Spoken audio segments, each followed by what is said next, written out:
Well, students, we are going to start the topic today, and this topic is the reproductive phase of human. Human का reproductive phase कब से कब तक होता है? We are going to discuss this topic. Students, इसमें हम लोगों को समझना है कि हम लोग कब से कब तक रिप्रोडक्शन करने के लिए कैपेबल होते हैं. जैसा कि from the very first topic, I am discussing about puberty, adolescent, teenage. तो puberty वो टॉपिक है जहां पे हमको पता चल जाता है that बच्चों at the time when we become able to produce gametes. जब हम लोग फर्स्ट टाइम अपना गेमेट को रिलीज करने लगते हैं, that age बच्चों हम लोग प्यूबर्टी में इंटर कर जाते हैं. जब हम लोग आगे बढ़ते हैं बच्चों, तो आगे बढ़ने के बाद क्या होता है कि हम लोग के शरीर में बहुत सारी चेंजेस आते हैं. अब बच्चों अगर हम लोग बात करें कि कब से कब तक, कुछ बच्चों का सवाल हो सकता है कि सर कब से कब तक हम रिप्रोडक्शन में पार्टिसिपेट करते हैं. सर एक सर्टेन एज होता है किसी भी चीज का, जैसे कि हमारा हाइट बढ़ना है तो एक सर्टेन एज तक हमारा हाइट बढ़ेगा, ठीक है. उसी तरीके से क्या रिप्रोडक्शन का भी कोई एज फिक्स है कि एक सर्टेन एज तक हम रिप्रोडक्शन करने के कैपेबल रहेंगे? तो बिल्कुल सही बात है. एक सर्टेन एज तक हम लोग रिप्रोडक्शन करने के कैपेबल होते हैं, उसके बाद हमारी कैपेबिलिटी रिप्रोडक्शन करने की खत्म हो जाती है. तो सबसे पहले हम लोग बात करेंगे फीमेल्स की कि फीमेल्स में ये एज कब से कब तक होता है. तो बच्चे इसमें हमको जानना होगा मेनार्क और मेनोपॉज. आपको याद होगा दैट मैंने बताया था कि मेनार्क क्या होता है. फीमेल्स की बात करें, females reproductive phase is from menarche to menopause. From menarche to menopause. And now Vivek is going to tell me what is menarche. Vivek, tell me what is menarche.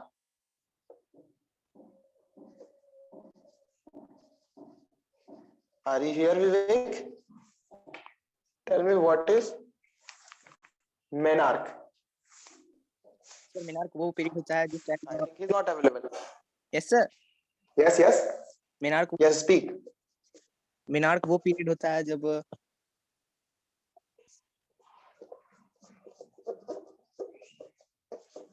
देखिएगा बच्चों, the phase at which females produces their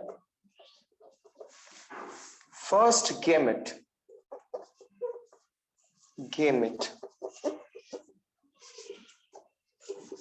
That is ova. ध्यान दीजिएगा बच्चों, गौर फरमाइएगा, एकदम ध्यान से सुनिएगा. वो पहला पीरियड, वो पहला एज, पहली बार जब फीमेल्स ओवा को रिलीज करती हैं, एग को रिलीज करते हैं, उस फर्स्ट फेज को हम लोग कहते हैं मेनार्क. ठीक है. इसके बाद बच्चों मेनोपॉज की बात करते हैं, क्योंकि जैसा कि मैंने डेफिनेशन लिखा है कि फीमेल्स रिप्रोडक्टिव फेज, फीमेल का जो रिप्रोडक्टिव फेज होता है वो होता है बच्चों फ्रॉम मेनार्क टू मेनोपॉज.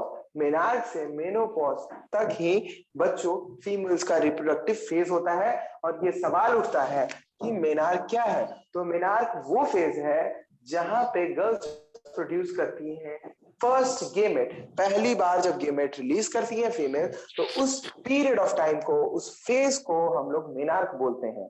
ठीक है बच्चों, जिस तरीके से फर्स्ट फेज होता है उस तरीके से एक लास्ट फेज भी होता है फीमेल्स में, मेनोपॉज. The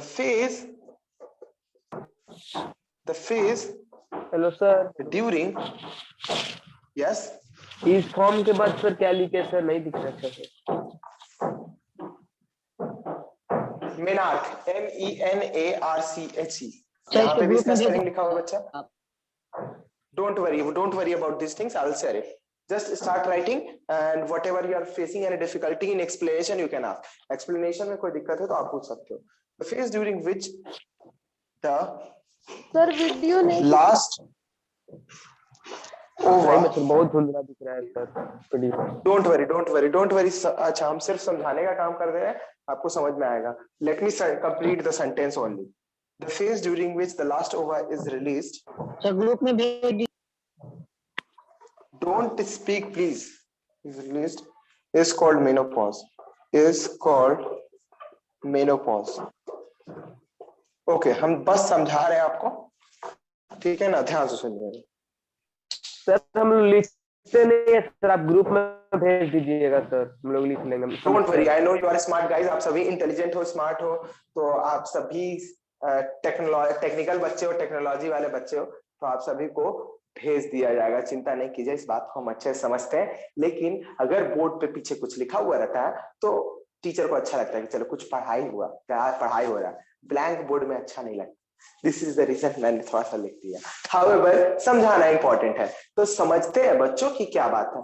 सबसे पहली बात ये है बच्चों, दैट फीमेल्स के बारे में हम लोग पहले डिस्कस करें, क्योंकि फीमेल्स का रिप्रोडक्टिव फेज एक शॉर्ट पीरियड ऑफ टाइम होता है इन कंपैरिजन टू मेल्स। अगर मेल्स के कंपैरिजन में फीमेल्स को देखा जाए तो वो एक कम समय तक रिप्रोडक्शन को कर सकती है, जबकि मेल्स उनसे काफी लंबे समय तक रिप्रोडक्शन में पार्टिसिपेट कर सकते हैं और अपने बेबीज को जन्म दे सकते हैं। बच्चों सुनना ध्यान से, अगर हम बात करें कि females menarche to menopause, what is menarche? Menarche is the age, is the period of time जिस एज पे फर्स्ट टाइम फीमेल्स ओवा यानी कि एग रिलीज करती हैं, उस फर्स्ट फेज को हम लोग क्या कहते हैं स्टूडेंट्स? मेनार्क कहते हैं, ठीक है ना। उस फर्स्ट फेज को हम लोग मेनार्क कहते हैं। ये एज होता है बच्चों 10 से 12 इयर्स, 10 से 12 साल के बीच में गर्ल्स फर्स्ट टाइम ओवा यानी कि एग रिलीज करती हैं फ्रॉम देयर ओवेरीज। इस फर्स्ट फेज को हम लोग कहते हैं, क्या कहते हैं बच्चों? मेनार्क। अगर हम लोग बात करें मेनोपॉज की कि ये मेनोपॉज क्या होता है, तो सुनना, मेनोपॉज होता है the last period of time जिस समय फीमेल्स अपना लास्ट ओवम को रिलीज करती हैं, उस पीरियड ऑफ टाइम को हम लोग कहते हैं, क्या कहते हैं? मेनोपॉज। और इसका एज होता है बच्चों 45 टू 50 इयर्स, 45 से 50 साल तक के एज में ये मेनोपॉज होता है। हो सकता है कि ये एज वैरी करे, किन्हीं किन्हीं का 50 से 55 भी हो सकता है, अगर वो फीमेल काफी हेल्थी हैं, अपने हेल्थ के प्रति कॉन्शियस हैं और अपने आप को मेंटेन करके रखती हैं। तो सर आवाज कट गया। हो सकता है किसी किसी का मेनार्क और पहले हो जाए, 10 साल के पहले हो जाए या फिर 12 साल के बाद हो। तो ये पर्सन से पर्सन वैरी कहा गया है कि इस एज पे 10 से 12 इयर्स पे मेनार्क होता है और 45 से 50 इयर्स पे मेनोपॉज हो सकता है। ये फिक्स नहीं है, ये एक एवरेज है। बात करते हैं हम अपनी मेल्स की। सर मेल्स का रिप्रोडक्टिव फेज क्या होता है? इसका तो आपने बता दिया कि मेनार्क से मेनोपॉज तक होता है मेल्स का। तो मेल्स का कोई ऐसा स्पेसिफिक टर्म नहीं मिला हुआ है जिसको हम लोग मेनार्क या मेनोपॉज कह सकते। फर्स्ट टाइम जब मेल्स गेमेट को रिलीज करता है, स्पर्म को रिलीज करता है, वहां से लेके तब जब तक वो हेल्दी है, चाहे वो बूढ़ा ही क्यों ना हो चुका हो, जब तक वो हेल्दी है वो रिप्रोडक्शन में पार्टिसिपेट कर सकता है। तो तुम देख रहे हो ना कि फीमेल्स के कंपैरिजन में मेल्स रिप्रोडक्शन में ज्यादा लंबे समय तक पार्टिसिपेट कर सकता है। चलो आगे बढ़ते हैं बच्चों। तो यही बात आपके बुक में लिखी हुई है, इसको जरूर से अच्छे से समझिए। चलो आगे बढ़ते हैं और डिस्कस करते हैं अबाउट कि सर फीमेल्स का जो ओवा रिलीज होता है वो एक सर्टेन पीरियड ऑफ टाइम पे रिलीज होता है, ठीक है ना। एक सर्टेन पीरियड ऑफ टाइम पर रिलीज होता है बच्चों, हर 28 से 30 दिन पर रिलीज होता है ओवा। बच्चों सुनना ध्यान से, होता ये है पहली बात ये होती है दैट हमारे पास एक पेयर ऑफ टेस्टिस है, हमारा मेल गोनेड, हमारा रिप्रोडक्टिव सिस्टम में एक पेयर ऑफ टेस्टिस है, पेयर मतलब जोड़ा है। उसी तरीके से गर्ल्स के बॉडी में भी एक पेयर ऑफ टेस्टिस है, एक जोड़ा टेस्टिस नहीं, I am really sorry, ovaries है। मेल्स में टेस्टिस है एक जोड़ा, फीमेल्स में ओवेरीज है एक जोड़ा, मतलब पेयर में।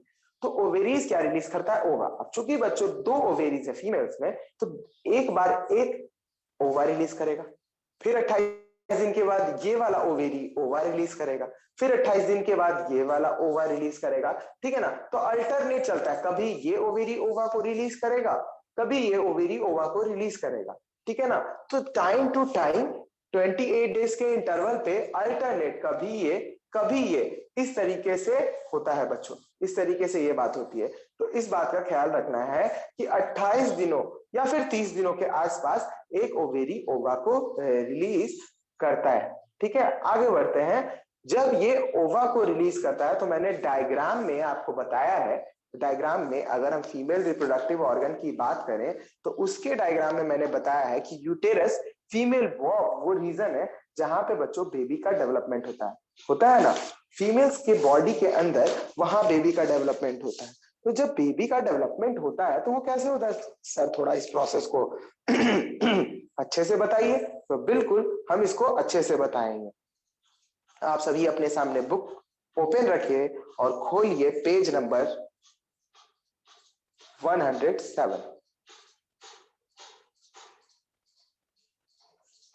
ठीक है बच्चों, और हम लोग अब पिक्चर के साथ समझेंगे कि फीमेल के बॉडी में आके होता क्या है।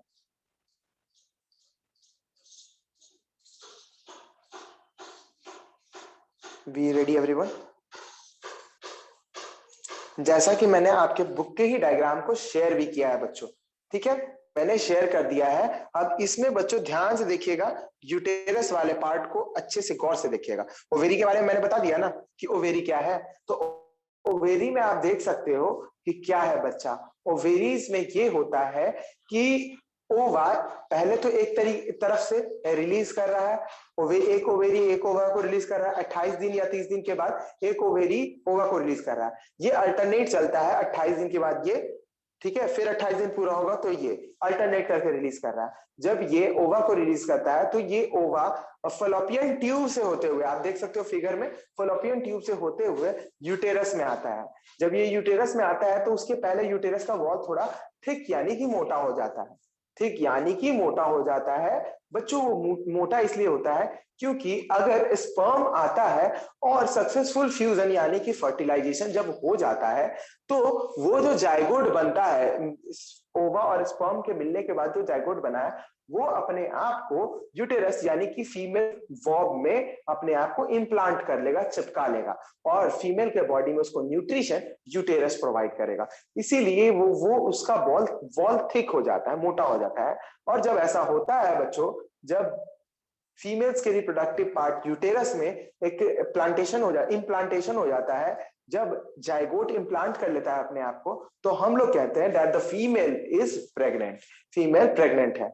अब तुम्हारे मन में ये सवाल हो सकता है कि सर जरा ये भी तो बताइए कि इन केस ज्यादातर तो स्पर्म हर 28 दिन पे तो स्पर्म मिलेगा नहीं, तो क्या होता है सर? तो इन केस अगर इस फीमेल रिप्रोडक्टिव ऑर्गन को ओवा रिलीज हो चुका है और स्पर्म का वेट कर रहा है यूटेरस में, अगर स्पर्म उसको नहीं मिला तो वो बच्चों वो अपने आप को वेजाइना से धीरे धीरे रिलीज कर देगा मेस्ट्रुअल फ्लूइड में। अब इस मेस्ट्रुअल फ्लूइड में क्या होता है बच्चों? इस मेस्ट्रुअल फ्लूइड में होता है ब्लड होता है, साथ ही साथ ओवा भी होता है।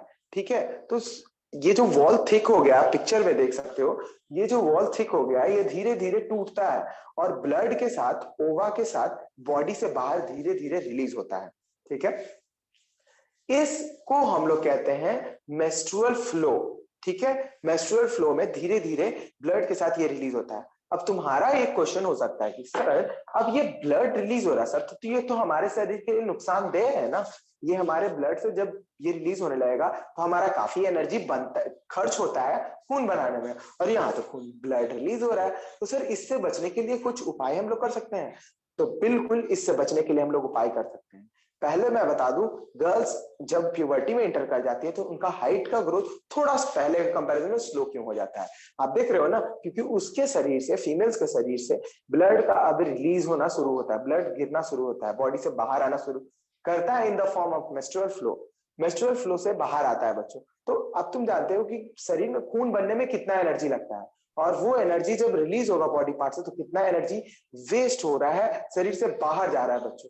तो इसके लिए उनका हाइट का ग्रोथ थोड़ा स्लो हो जाता है, क्योंकि कहीं ना कहीं बॉडी का मैक्सिमम एनर्जी जो है वो कहीं और इस प्रोसेस में इन्वेस्ट हो रहा है, खर्च हो रहा है। अब इससे ब्लड, सर ब्लड हमारा ज्यादातर बचा रहे और ओवा और यूटेराइन वॉल है वही रिलीज हो सर, और कम से कम ब्लड हो। ऐसा तो होगा नहीं कि ब्लड रिलीज ही ना हो, थोड़ा थोड़ा ब्लड रिलीज होगा, तो इससे बचेंगे कैसे? सर इसके लिए क्या कुछ हम कर सकते हैं? तो बिल्कुल हम लोग मॉडर्न लोग हैं, हम लोग कर सकते हैं, और वो करते हैं हम लोग बैलेंस डाइट में हम लोग आयरन को ऐड करके। अगर हम लोग आयरन खाने में एक न्यूट्रिएंट है आयरन, उसको लेते हैं तो जो हमारा ब्लड है वो रिलीज तो होगा ही, इसमें कोई संदेह नहीं, लेकिन उसका थोड़ा क्वांटिटी कम हो जाएगा, पहले जितना रिलीज हो रहा है उसके कंपैरेटिवली थोड़ा कम रिलीज होगा। तो खाने में आयरन की कमी नहीं होनी चाहिए। ठीक है, लेट्स मूव। इसके आगे बात करते हैं बच्चों, ये जो प्रोसेस है ये हर 28 डे 30 डे पे फीमेल्स के अंदर होता रहता है। कॉमन लैंग्वेज में इसको हम लोग पीरियड्स भी कहते हैं कि the period has started, girls period had started. But बच्चों ये हमेशा होता रहता है, दिस इज हमेशा, जब तक फीमेल प्रेग्नेंट नहीं होती है, हर मंथ कंटिन्यूअसली होता रहता है। आई होप इसको आपको समझने में कोई प्रॉब्लम नहीं हुआ होगा। और ये बता दें, ये मेंस्ट्रुअल फ्लो अपने आप होता है, इस पे कंट्रोल नहीं किया जा सकता है। दिस इज ये इसीलिए बच्चों इसमें पैड्स का यूज किया जाता है। आप लोग मूवीज भी देखते हो, टीवी में एड्स भी देखते हो, दैट बहुत सारे पैड्स आते हैं जो कि यूज किए जाते हैं ताकि ये जो ब्लड है ये गंदगी ना, इससे गंदगी ना हो। थोड़ी देर के बाद हम लोग को पढ़ना है हाइजीन भी, तो हाइजीन में इन बातों को डिस्कस करना होगा और काफी खुल के हम लोग डिस्कस कर सकते हैं। आजकल तो मूवीज भी आने लगी हैं, अक्षय कुमार का आपने पैडमैन मूवी देखा होगा जिसमें उन्होंने खुल के बात की है इसके बारे में, और करनी भी चाहिए क्योंकि हाइजीन बहुत ज्यादा जरूरी है। अगर बच्चों हाइजीन नहीं होगा तो बीमारियां फैल सकती हैं। Let's move to the next topic. चलिए अगले टॉपिक में मूव करते हैं। ठीक है, अगला टॉपिक है हमारा सम फैक्ट्स, कुछ फैक्ट्स जानते हैं। हम जानते हैं दैट एलिफेंट्स की बात करें, हम अपनी बात करें, काऊ की बात करें, हम सभी उस तरीके के ऑर्गेनिजम्स हैं जो कितना एग रिलीज एक बार में रिलीज करते हैं, 1 एग एट अ टाइम। एक बार में एक ही एग रिलीज होता है। तो बच्चों इसको हम लोग कहते हैं दैट इस 1 एग से एक बेबी का डेवलपमेंट होगा, इसमें कोई संदेह नहीं है। दूसरी बात, बहुत सारे ऐसे एनिमल्स हैं जो एक बार में एक नहीं, एक से अधिक सुना ध्यान से, एक से अधिक बेबीज को जन्म देते हैं। तो वो एनिमल जो है एक बार में एक से अधिक एग्स भी रिलीज करते हैं। ठीक है, तो एक से अधिक एग जब फर्टिलाइज हो जाएगा तो जितना एग फर्टिलाइज होगा उतना बेबी का जन्म होगा। ठीक है, वैसे हम अपने स्पर्म की बात करें, मेल्स के स्पर्म की, तो थोड़े से सीमेन में करोड़ों स्पर्म्स होते हैं। तो अगर उनको करोड़ों ओवा दिया जाएगा तो थोड़ा सा सीमेन करोड़ों बच्चों को जन्म दे सकता है। लेकिन जब हम सीमेन रिलीज करते हैं, बॉयज की SEMEN सीमेन रिलीज करते हैं, व्हाइट लिक्विड, तो उससे बच्चों क्या होता है कि जो सबसे हेल्दी स्पर्म उस सीमेन में रहेगा वही एक से फर्टिलाइज होगा और वो बेबी को जन्म देगा। तो कैट्स डॉग्स की बात करें तो एक बार में 6 बच्चे, 6 से ज्यादा ही बच्चे देते हैं ये। हम अपनी बात करें तो ह्यूमंस में एक बार में एक बच्चा होता है। तो तुम्हारे मन में सवाल होगा शायद नहीं आप गलत बोलते हैं, ट्विंस भी तो होता है। ठीक है, ट्विंस भी तो होता है सर। तो अब सवाल यह है कि ट्विंस बेबी कब होते हैं। तो who is going to tell me कि ट्विंस बेबी कब होता है, कैसे होता है? सर जब एक बार में 2 एग फर्टिलाइज कर जाता है तब ट्विंस बेबी होता है। बिल्कुल सही है बच्चा। एक बार में एक ही एग से 2 एग स्पर्म फर्टिलाइज कर जाते हैं। गलती से या फिर चांस से ऐसा कभी कभी ही होता है कि दोनों स्पर्म एक साथ फ्यूज कर जाते हैं, तो दोनों का डेवलपमेंट होता है बच्चों किसमें, फीमेल के बॉडी पार्ट है। तो उस केस में ट्विंस बेबी का जन्म होगा। अब तुम्हारे मन में एक और सवाल होगा, सर 3 बेबी का जन्म एक साथ हो सकता है? तो ऐसा नहीं होता है बच्चों। ट्विंस बेबी ही बहुत मुश्किल से रेयर केस में देखने को मिलता है, और ऐसा नहीं होता है कि 3 बेबी 4 बेबी ह्यूमंस में नहीं होते हैं। हाउएवर एक्सेप्शन की हम बात नहीं करेंगे, पेपर में तुम लोग पढ़ते रहते हो कुछ ना कुछ। Let's move. तो सम फैक्ट्स में हम लोगों ने फैक्ट्स में यही जाना कि बच्चों फैक्ट यही है कि मेल्स और फीमेल्स ह्यूमंस में एक बेबी को जन्म दे सकते हैं, एनिमल्स में एक से अधिक बेबी को दे सकते हैं। एनिमल्स में एलिफेंट और काऊ एक बार में एक ही बेबी को जन्म दे सकते हैं। ठीक है, ह्यूमंस में भी एक ही बेबी को जन्म दिया सकता है। कैट्स, डॉग्स, रैट्स, चूहा, उसकी बात करें तो एक बार में एक से अधिक बेबीज को जन्म दे सकते हैं। चलिए रिसर्च टाइम पे पहुंचते हैं। रिसर्च टाइम में पूछा गया तुमसे, रिसर्च टाइम में तुमसे पूछा गया है 1 egg is released by 1 ovary in a month. For how many twins? Find out how twins are born. पूछा गया तुमसे कि एक बार में फीमेल्स एक ही एग को रिलीज करती हैं। तो आप जरा बताइए इस बात को दैट फीमेल्स में एक बार में एक ही एग रिलीज होता है, खासकर ह्यूमन में। तो जुड़वा बच्चे कैसे होते हैं, ट्विंस बेबी कैसे होते हैं? इसका आंसर अभी जस्ट मैंने दे दिया आपको, अभी मैंने समझा दिया कि ट्विंस बेबी का जन्म कैसे होता है। पिछले क्लासेस में भी मैंने रिप्रोडक्शन के दौरान काफी अच्छे से इसको समझाया। अगर अभी भी किसी बच्चों को डाउट है तो दे कैन आस्क मी।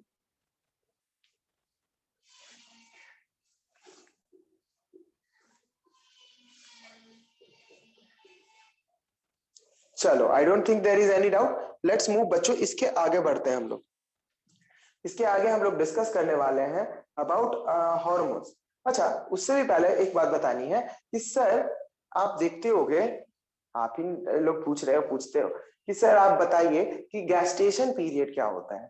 तो बच्चे, जब फर्टिलाइजेशन हो जाता है तो हमारा जाइगोट का फॉर्मेशन हो जाता है। अगर सक्सेसफुल फर्टिलाइजेशन हुआ है तो जाइगोट का फॉर्मेशन हो जाता है। और जब जाइगोट का फॉर्मेशन हो जाता है बच्चों, तो सबसे इंपॉर्टेंट बात ये होती है कि उससे लेके, जाइगोट के फॉर्मेशन से लेके डिलीवरी, बेबी के शरीर से बाहर आने तक के समय को हम लोग गैस्टेशन पीरियड कहते हैं।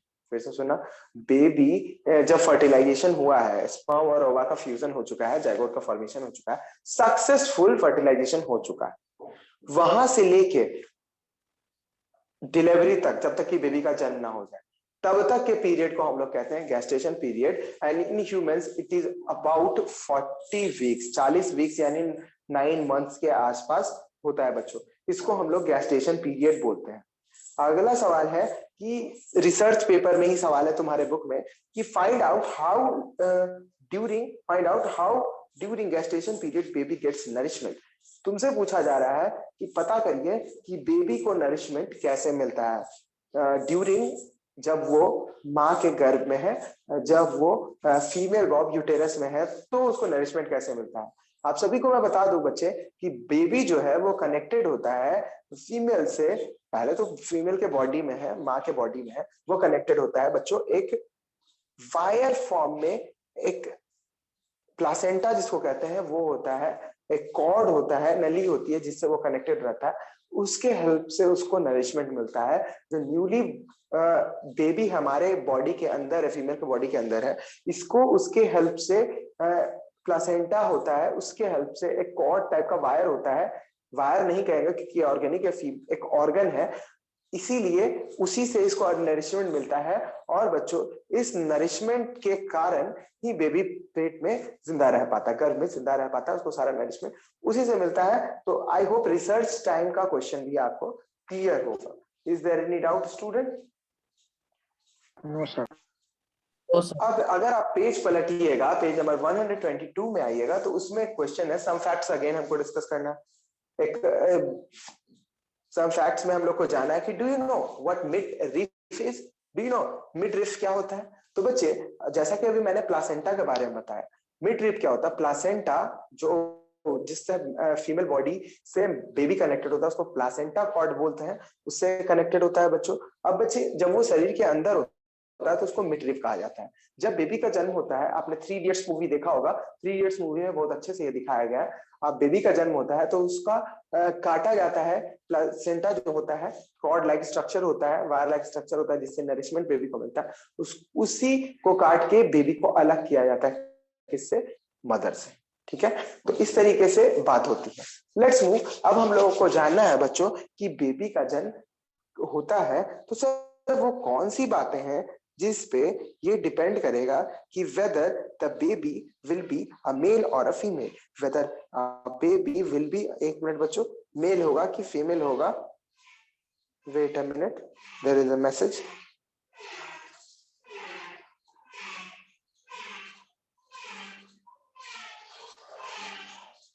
Wait a minute.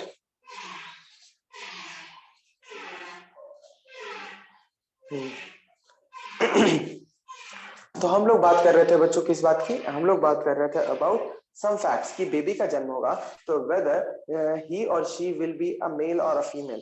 जो बेबी होगा वो मेल होगा कि फीमेल होगा, ये हम लोग कैसे पता करेंगे? तो ये पता करने का तरीका है, पहले तो ये इलीगल है मैं बता दूं। अगर इन केस बॉडी में पता करना है कि whether the developing baby is male और female, this is illegal in India, it is completely banned, ये हमारे यहाँ बैंड है। हाउएवर क्या बातें हैं जो डिटरमाइन करती हैं कि बेबी मेल होगा कि फीमेल होगा, ये हम लोग डिस्कस करेंगे। कौन रिस्पॉन्सिबल होता है इसके लिए कि बेबी मेल होगा कि फीमेल जन्म होगा, इसके लिए कौन रिस्पॉन्सिबल है, वेदर ही और शी इज अ मेल और अ फीमेल, मदर और a father, let us discuss and find out.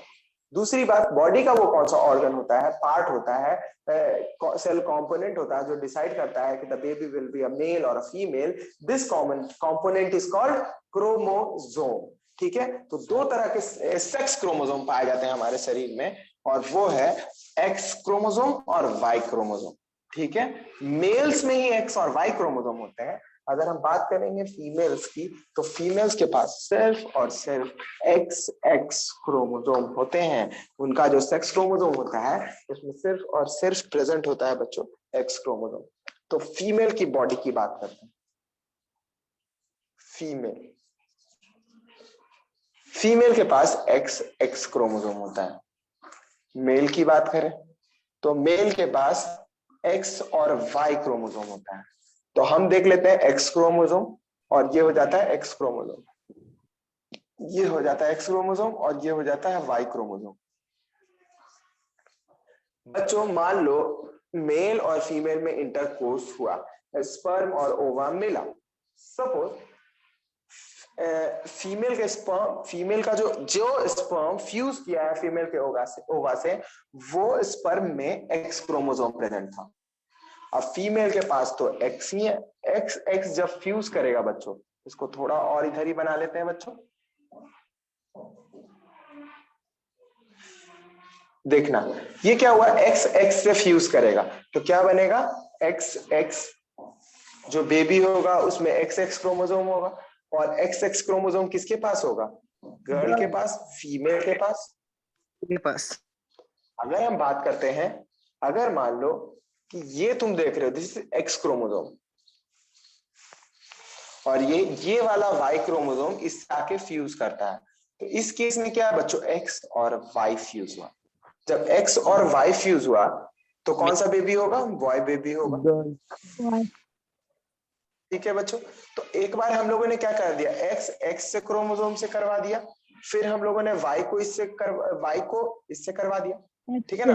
अब एक बार और देखते हैं बच्चों, अब ये एक्स किससे हो चुका है, इस एक्स का फ्यूजन इससे हो चुका है, हो सकता है इसका फ्यूजन इससे हो। तो बच्चों अगर इन दोनों को हम लोग फ्यूज कराएंगे, इसी को लेके आते हैं और इसको इससे फ्यूज कराते हैं, इस बार क्या कर रहे हैं, इसको इससे फ्यूज करा रहे हैं, अगेन क्या होगा बच्चों, एक्स एक्स मिल जाएगा, फिर अगेन गर्ल बेबी का जन्म होगा। अगर हम बात करें एक्स वाई क्रोमोसोम का, किससे फ्यूजन कराए, इससे फ्यूजन कराए, इससे एक्स से, तो अगेन बच्चों एक्स वाई का फॉर्मेशन होगा और बॉय बेबी का जन्म होगा। क्या समझने में कोई दिक्कत हो रहा है? जब भी एक्स एक्स का फ्यूजन होगा तो क्या, जब भी एक्स एक्स का फ्यूजन होगा तो उस केस में फीमेल गर्ल का जन्म होगा, एक्स वाई का फ्यूजन होगा तो मेल का जन्म होगा, है कि नहीं बच्चों? तो यहां तक बात हो जाती है। आई होप यहां तक समझने में आपको प्रॉब्लम नहीं हुआ होगा। अब तुम बताओ बच्चों, हु इज रिस्पॉन्सिबल, कौन रिस्पॉन्सिबल है कि बच्चा मेल होगा कि फीमेल होगा, इसके लिए कौन रिस्पॉन्सिबल है, फादर या मदर? फादर, यानी कि मेल रिस्पॉन्सिबल होता है, क्योंकि उसी के पास बच्चों एक्स वाई दोनों क्रोमोसोम होता है। फीमेल्स के पास सिर्फ और सिर्फ एक्स क्रोमोसोम प्रेजेंट है, तो female is not responsible for giving the birth to a male और अ फीमेल चाइल्ड। इसके लिए रिस्पॉन्सिबल होते हैं मेल्स, जिनका स्पर्म डिसाइड करता है कि इसके अंदर कौन सा क्रोमोसोम है, और वो क्रोमोसोम डिसाइड करता है कि वो किस से फ्यूज करेगा, एक्स एक्स बनेगा तो गर्ल और एक्स वाई बनेगा तो बॉय। आई होप यहां तक तुम लोगों को समझने में कोई दिक्कत नहीं हुआ होगा। टेल मी स्टूडेंट्स, यहां तक कोई समझने में दिक्कत है? No sir. No sir. बहुत अच्छे से हम लोगों ने समझा। Once again I am repeating, ध्यान दीजिएगा, once again I am repeating, class को हम यहीं तक लेके चलेंगे, ज्यादा आगे जाना ठीक नहीं है। हम लोग क्लास को यहीं पे लेके चलेंगे और कुछ बातें हमको पूछनी है आप सभी से। और वो बातें हैं बच्चों कि आप सभी सबसे पहले तो आप सभी को आपके आई कार्ड का फोटो अपने डिस्प्ले प्रोफाइल पे लगा देना है ताकि प्रॉब्लम ना हो, ठीक है ना। अमृत ने अपना नाम लिखा है, आपने आई कार्ड का फोटो अगर क्लिक करके डाल दीजिएगा तो अच्छा रहेगा, मेरे लिए कन्वीनियंट रहेगा। जैसे कि हर्ष 8A रोल नंबर 25, अगर इसका आप देखो तो इसने बहुत अच्छे से अपना आई कार्ड लगा दिया, इसमें सारे डिटेल्स हैं, तो हम लोगों को प्रॉब्लम नहीं होगा, ठीक है ना। तो इस रूल्स को फॉलो कीजिएगा, बहुत अच्छी बात है। और कुछ लोग यूनिफॉर्म में बैठे हैं, this is also very good. Turn on A video for attendance. अब बच्चे आप सभी अपने अटेंडेंस के लिए अपना वीडियो टर्न ऑन कर लें।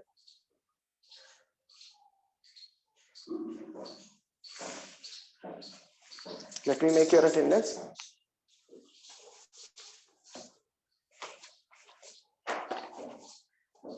So I am writing the names. Aniket Amrit present. Video on रहेगा, जिसी का अटेंडेंस बनेगा बच्चों। अनिकेत अमृत प्रेजेंट। अनिकेत अंकित प्रेजेंट। से present. Aniket Ankit, you are present. Ankit Solanki, your video is on, you are also present.